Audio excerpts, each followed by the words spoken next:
ಇನ್ನು ಎಲ್ಲ ಬೆಳವಣಿಗೆಯ ನಂತರ ಸಚಿವ ಪ್ರಿಯಾಂಕ ಖರ್ಗೆ ಅವರು ಪ್ರತಿಕ್ರಿಯೆಯನ್ನ ಕೊಟ್ಟರು. ನೋಡಿ, ಅವರು ಮತ್ತೊಮ್ಮೆ ಅರ್ಜಿಯನ್ನು ಏನಾದರೂ ಸಲ್ಲಿಕೆಯನ್ನ ಮಾಡಿದರೆ ಅವಾಗ ಪರಿಗಣಿಸೋಣ ಅನ್ನುವಂತ ಮಾತನ್ನ ಆಡಿದ್ದಾರೆ.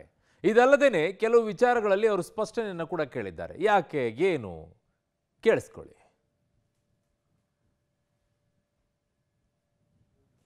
ಅವರು ಕಲಬುರಗಿ ಡಿಸ್ಟ್ರಿಕ್ಟ್ನಲ್ಲಿ ಪಥಸಂಚಲನ ನಾವು ಮಾಡೇ ಮಾಡ್ತೀವಿ ಅಂತ ಹಠ ಹಿಡಿದ್ರು. ಚಿತ್ತಾಪುರ ಮತ್ತು ಸೇಡಂನಲ್ಲಿ ನಾವು ಮಾಡ್ತೀವಿ ಅಂತ ಮುಂಚೆ ಬಹುಶಃ ಇದ್ದಿರ್ಬೋದೋ ಏನೋ, ಅವ್ರದ್ದು ಡೇಟ್ಸ್ ಅಂತೂ ಯಾವತ್ತೂ ಕನ್ಫರ್ಮ್ ಆಗಿರಲಿಲ್ಲ. ಆದರೆ ಇವೆಲ್ಲ ಆದಮೇಲೆ ಉದ್ದೇಶಪೂರ್ವಕವಾಗಿ ನನ್ನ ಜಿಲ್ಲೆಯಲ್ಲಿ ನನ್ನ ಮತಕ್ಷೇತ್ರದಲ್ಲಿ, ನನ್ನ ಪಕ್ಕದ ಮತಕ್ಷೇತ್ರದಲ್ಲಿ ಒಂದು ಸ್ಟ್ರಾಂಗ್ ಮೆಸೇಜ್ ಕಳಿಸ್ಬೇಕು, ನಾವು ಇವರಿಗೆ ಪಾಠ ಕಲಿಸ್ಬೇಕು ಅಂದ್ಬಿಟ್ಟು ಪ್ಲ್ಯಾನ್ ಮಾಡ್ತಾರೆ.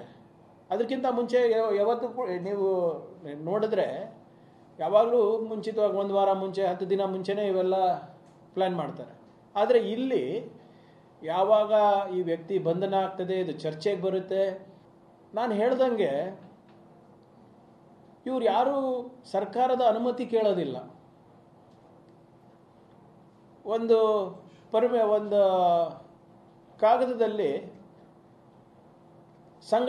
ಸಂಘದ ಹೆಸರು ಅನ್ನು ಉಲ್ಲೇಖಿಸಿ ಯಾವ ವ್ಯಕ್ತಿ ಚಿತ್ತಾಪುರದವರು ಅಲ್ಲ, ಚಿಂಚೋಳಿದವರು ಅನಿಸುತ್ತೆ, ಮತ್ತು ಕಲಬುರಗಿದವರು, ಅವರು ನಾವು ಪಥಸಂಚಲನ ಮಾಡ್ತಾ ಇದ್ದೀವಿ, 100 ವರ್ಷ ಆಗಿದೆ RSSಗೆ ಪಥಸಂಚಲನ ಮಾಡ್ತಾ ಇದ್ದೀವಿ, ಇದು ನಮ್ಮ ರೂಟ್, ನಾವು ಈ ಗಲ್ಲಿಗಳಿಗೆ ಹೋಗಿ ಇಲ್ಲಿ ನಾವು ಪಥಸಂಚಲನ ಮಾಡಿ ನಾವು ಬಜಾಜ್ ಒಂದು ಕಲ್ಯಾಣ ಮಂಟಪಕ್ಕೆ ನಾವು ಬಂದು ಅಲ್ಲಿ ಭಾಷಣ ಮಾಡ್ತೀನಿ ಅಂತ ಹೇಳ್ತಾರೆ. ಅವರು ಅನುಮತಿ ಕೇಳೋದಿಲ್ಲ. ಇದು ಮಾಹಿತಿಗಾಗಿ ಅಂತ ಇರೋದು ಅವ್ರದ್ದು ಲೆಟರ್, ಅನುಮತಿಗಾಗಿ ಅಲ್ಲ, ಮಾಹಿತಿಗಾಗಿ ಅಂತ ಕೊಡ್ತಾರೆ. ಇದಾದಮೇಲೆ ನೀವು ಪಥಸಂಚಲನ ಮಾಡಬೇಕಾ? ಇದಾದಮೇಲೆ ನಿಮಗೆ ಪಥಸಂಚಲನಕ್ಕೆ ಅವಕಾಶ ಕೊಡಬೇಕಾ ಜನರು? ನೀವು ಖಾಸಗಿಯಾಗಿ ಮಾಡ್ತಾ ಇದ್ರೆ ಏನು ತೊಂದರೆ ಇಲ್ಲ. ನಿಮ್ದು ಯಾವುದೋ ಒಂದು ಶಾಲೆ ಇದೆ, ನಿಮ್ದು ಯಾವುದೋ ಒಂದು ನಾಯಕರದು ಹೊಲ ಇದ್ರೆ ಮಾಡ್ಕೊಳ್ಳಿ, ಅದಕ್ಕೆ ನಮ್ಗೇನು ನಿಯಂತ್ರಣ ಇಲ್ಲ. ಏನು ಉದ್ದೇಶ ನಿಮ್ಮದು? ಶಾಂತಿ ಕದಲಕ್ಕ? ಇದೇನಾ ನಿಮ್ಮ ಸಂಸ್ಕೃತಿ? ಆ 50-60 ಸಾವಿರ ಜನರಲ್ಲಿ ಒಂದು 5-10 ಸಾವಿರ ಜನನ ನಮ್ಮ ಪಥಸಂಚಲನ ಮಾಡಿದರೆ ಶಾಂತಿ ಕದಡುತ್ತಾ? ಓಕೆ. ಇನ್ನು ಬಿಜೆಪಿ ನಾಯಕರು ಕೂಡ ವಿಚಾರದಲ್ಲಿ ಪ್ರತಿಕ್ರಿಯೆಯನ್ನು ಕೊಟ್ಟಿದ್ದಾರೆ. ಅವ್ರೇನು ಮಾತನಾಡಿದ್ದಾರೆ ನೋಡಿ. ಇವ್ರಿಗೆ BJP ಮೇಲೆ ಕೋಪ ಇದ್ದರೆ, ಅವ್ರಿಗೆ ಆ ದಮ್ಮಿದ್ದರೆ BJP ಮೇಲೆ ತೀರಿಸ್ಕೊಡ್ಲಿ. ಅದು ಬಿಟ್ಬಿಟ್ಟು ಯಾರು ಈ ದೇಶಕ್ಕೋಸ್ಕರ ತಮ್ಮ ಜೀವನವನ್ನೇ ಮುಡುಪಾಗಿಟ್ಕೊಂಡು ಕೆಲಸ ಮಾಡ್ತಾ ಇದ್ದಾರೆ, ಲಕ್ಷಾಂತರ ಜನ ಕೆಲಸ ಮಾಡ್ತಾ ಇದ್ದಾರೆ,